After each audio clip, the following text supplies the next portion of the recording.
Assalamualaikum and good morning to all panel. My name is NURSHAHIRAH binti RAHMAN. Today I will present my final year project. So the title for my final year project is Simulation of Deforestation Impact on River Flow Pattern in Sungai Kuantan. Okay, here my presentation outline. We start with introduction, problem statement, objective, scope of study, significance of study, literature review, methodology, result and discussion, conclusion and recommendation, and class with references. Okay, for the introduction, natural disaster like flood happen every year. The impact and frequency seem to have greatly increased in recent decades, and it's mostly because of the environmental degradation, such as deforestation, intensive land use, and the increasing population. The deforestation is defined by as the cutting down and removal of all or most of the trees in a forested area. Because of this deforestation, the pattern of flood has becoming unpredictable and more frequent day by day. Problem statement.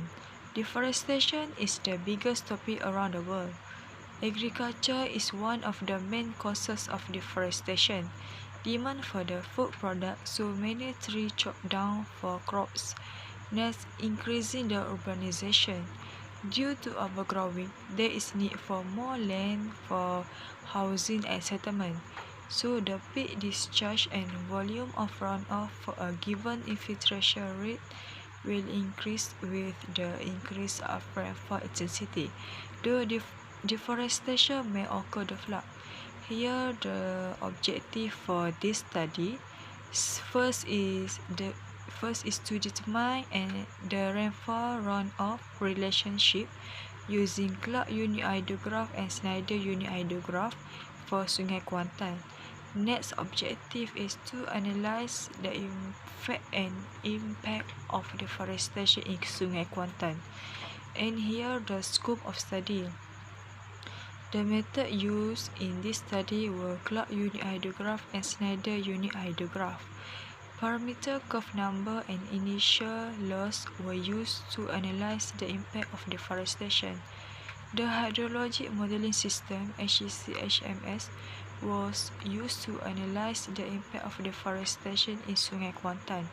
The data collection of rainfall and stream flow were obtained from Department Irrigation Drainage Data (DID).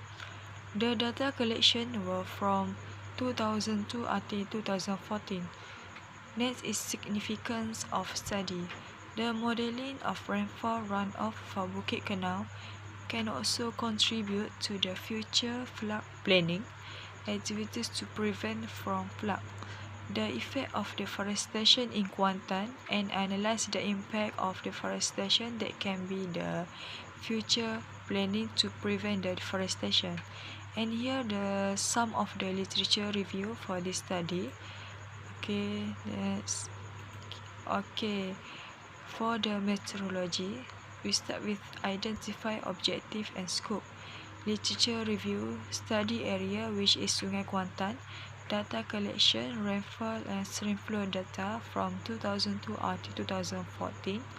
Data analysis, Clark unit hydrograph and Snyder unit hydrograph using HCHMS, curve number and initial loss, impact of deforestation, result and discussion, and last with conclusion and recommendation. Okay, here's study of area, locations Kuantan, the station name is Bukit Canal, and the type is rainfall and stream flow data. Okay, here the Clark and Snyder unit hydrograph equation. Clark have one equation and Snyder have two equation, which is first equation to find lag time and the second equation to find a peak flow.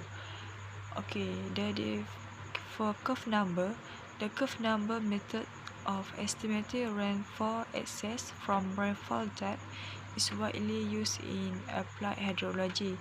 And here some of the value of curve number. 0, 30, and 50. Okay, for the 0, soil have a low runoff potential and high infiltration rate. For the curve number 30, soil have moderate infiltration rate and consists mainly of moderate deep to deep.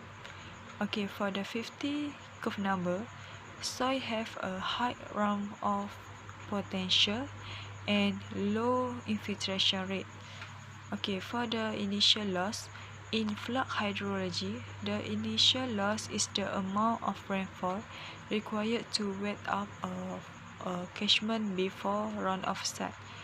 Okay, there are two catchment conditions, which is impervious and pervious. Initial loss for impervious is 1.5 and the initial loss for the pervious is 10. Continuous loss for impervious is 0 and continuous loss for pervious. There are three types of soil, which is sandy soil, loam soil, and clay soil. Okay, for next is result and discussion. Here event data for analysis. The coefficient we use for cloud is 8.4 for time concentration and 5.9 for storage coefficient. Okay, for the Snyder, 5.5 for a standard lag and 0.5 for a peak coefficient. Okay, here the curve number for Clark and Snyder. For Clark, we use curve number 10, 30, 50, and percentage of impervious area is 10, 50, and 90. And here the value of peak flow and volume of peak flow, volume of runoff, and time to peak we got from the HCC HMS software. And same with the Snyder, also we got from the HCC HMS software. And here some of the hydrology curve number for Clark and Snyder. Okay, next is initial and constant loss. Clark and Snyder. For the initial loss, we use 10, and 1.5. Constant loss is 25, 3, and 0. And the value for the peak flow, volume of runoff, time to peak we got from the HCC HMS software. Okay, here also the hydrograph for the initial loss for Clark and Snyder. Okay, for the discussion, peak flow for the curve number, the peak flow become higher if the impervious area 90% high, because only 10% of the area can infiltrate the runoff. Okay, the peak flow for both methods, Clark and Snyder, are similar. Okay, for the initial loss for the peak flow become higher when the initial loss lower, because the soil cannot infiltrate the runoff into the soil. And next, the peak flow for both methods are similar. Okay, for the time to peak for a curve number, the time to peak become faster when the impervious area high, because infiltration rate into the ground is lower than pervious area. Initial loss for the time to peak is faster for the deforestation area, which is high percentage of impervious area, because the infiltration rate low, which is infiltration rate of water decrease. Okay, last but not least, for the volume of runoff curve number, the volume of runoff increase 20% if impervious area 90% compared to 10%, because total amount of the infiltration rate decreased. Okay, for the initial loss, volume of runoff increased 22% when the initial loss lower because the soil cannot infiltrate the water as much as forest. Okay, for the conclusion and recommendation, the peak flow and runoff volume increasing when the percentage of impervious area increased because of the forests were cutting down.